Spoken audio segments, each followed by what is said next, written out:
উদ্ধব ও গোপীদের ভক্তি। মথুরায় কংস বধের পর ভগবান শ্রীকৃষ্ণ দ্বারকায় রাজকার্যে ব্যস্ত হয়ে পড়লেন। চারপাশে ঐশ্বর্য, মহিমা আর ভক্তজনদের ভিড়। কিন্তু কৃষ্ণের হৃদয়ের গভীরে সবসময় বেজে চলত বৃন্দাবনের সেই বাঁশির সুর, যেখানে তার শৈশব কেটেছে, যেখানে গোপীদের সঙ্গে হাসি খেলা, প্রেম আর ভক্তির অসীম বন্ধন গড়ে উঠেছিল। গোপীরা তখন কৃষ্ণবিহীন শূন্যতায় দিন কাটাচ্ছিল। তারা কৃষ্ণ ছাড়া আর কিছু ভাবতে পারতেন না।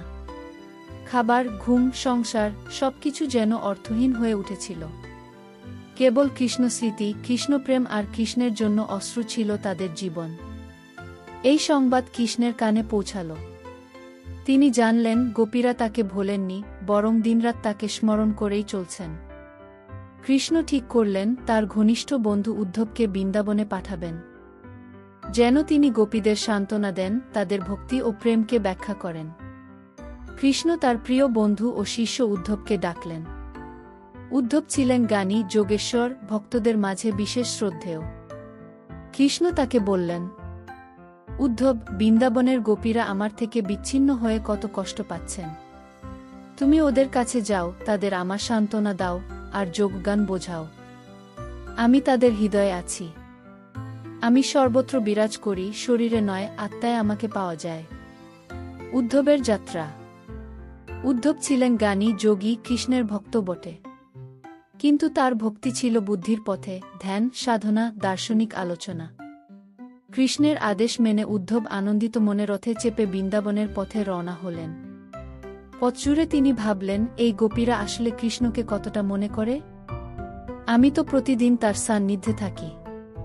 তাদের ভক্তি কি সত্যিই এত গভীর? বৃন্দাবনে পৌঁছাতেই তার চোখ বিস্ময়ে বড় হয়ে গেল।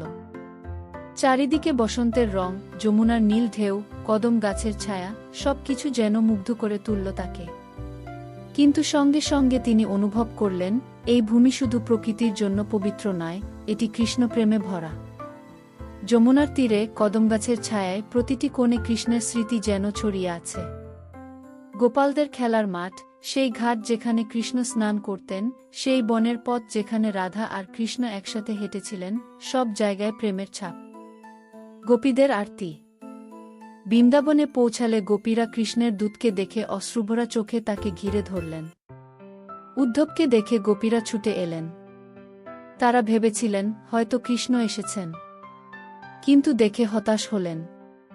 কারো হাতে দুধের ঘটি, কারো গায়ে গোপালের স্মৃতিচিহ্ন। এক গোপী কান্নায় ভেঙে পড়ে বললেন, উদ্ধব, কৃষ্ণ কই? তিনি কি আমাদের ভুলে গেলেন? অন্য গোপী কাপা কণ্ঠে বললেন, আমরা শুধু একটিবার তার বাঁশির সুর শুনতে চাই। কেন তিনি আমাদের ছেড়ে গেলেন? উদ্ধবের গান প্রবচন।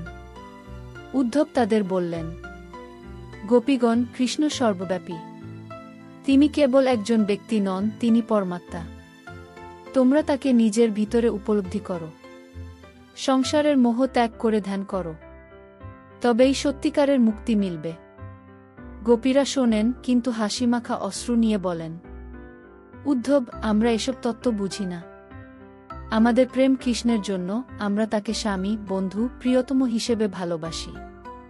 তিনি আমাদের প্রাণ। যদি তিনি সর্বব্যাপী হন, তবে তিনি বৃন্দাবনেও আছেন। তবে কেন তিনি আমাদের ছেড়ে মথুরায় গেলেন?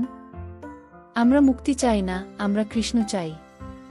তার সঙ্গে একটি মুহূর্তের মিলন আমাদের কাছে কোটি জন্মের মুক্তির থেকেও মূল্যবান। উদ্ধব তাদের শান্ত হতে বললেন, প্রিয় মাতৃগণ ও সখীগণ, কৃষ্ণ সর্বত্র বিরাজমান। তিনি তোমাদের হৃদয়ের ভেতরেই আছেন। যোগ ও ধ্যানের দ্বারা তাকে অনুভব করা যায়। তখন গোপীরা হাসি আর কাদার মাঝামাঝি স্বরে উত্তর দিলেন, উদ্ধব, আমরা কৃষ্ণকে ধ্যানে নয়, চোখে দেখেছি। আমরা তার সঙ্গে খেলেছি, গান করেছি, হাসছি, কেঁদেছি। আমাদের প্রেম ধ্যানের সীমায় বাধা নয়, এ প্রেম হৃদয় দিয়ে অনুভূত। আমরা তো জানি কৃষ্ণ সর্বত্র আছেন, কিন্তু তিনি যে আমাদেরই ছোট্ট গোপাল, সেটাই আমাদের সর্বস্ব। রাধার বেদনা। সেই সময় রাধার চোখে জল ভরে উঠল। তিনি ধীরে ধীরে বললেন, উদ্ধব, কৃষ্ণ যদি সত্যিই সর্বত্র থাকেন, তবে কেন আমার এই দুচোখ তাকে দেখতে পায় না? কেন আমার হৃদয় প্রতিক্ষণে তাকে খুঁজে বেড়ায়? আমাদের এই প্রেম কোনো দার্শনিক বুদ্ধি নয়, এটা আত্মার আরতি। রাধার এই বেদনা উদ্ধবের হৃদয় কাঁপিয়ে দিল।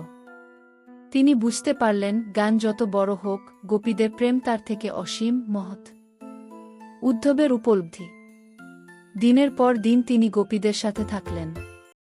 তিনি তাদের প্রেমের গান শুনলেন, তাদের অশ্রু দেখলেন, তাদের বিরহকাতর হৃদয়ের স্পন্দন অনুভব করলেন। শেষে উদ্ধব উপলব্ধি করলেন, আমি কৃষ্ণের কাছে থেকে ভক্তি শিখেছি, কিন্তু বৃন্দাবনে এসে ভক্তির প্রকৃত রূপ দেখলাম। গোপীদের প্রেমই সর্বোচ্চ ভক্তি। যেখানে যুক্তি, দর্শন, গান থেমে যায়, সেখানে প্রেম ভগবানের হৃদয় জয় করে। উদ্ধব কেঁদে ফেললেন এবং প্রার্থনা করলেন, হে কৃষ্ণ, আমাকেও এই গোপীদের মতো অটল প্রেম দাও। আমি তাদের ধুলার সমান হতে চাই। উপসংহার। কিছুদিন বৃন্দাবনে কাটিয়ে উদ্ধব ফিরে গেলেন দ্বারকায়। তিনি কৃষ্ণকে বললেন, প্রভু, আমি গোপীদের প্রেম দেখে বিস্মিত। আপনার প্রতি তাদের ভক্তি যে কোনো গান বা যোগের চেয়ে মহৎ।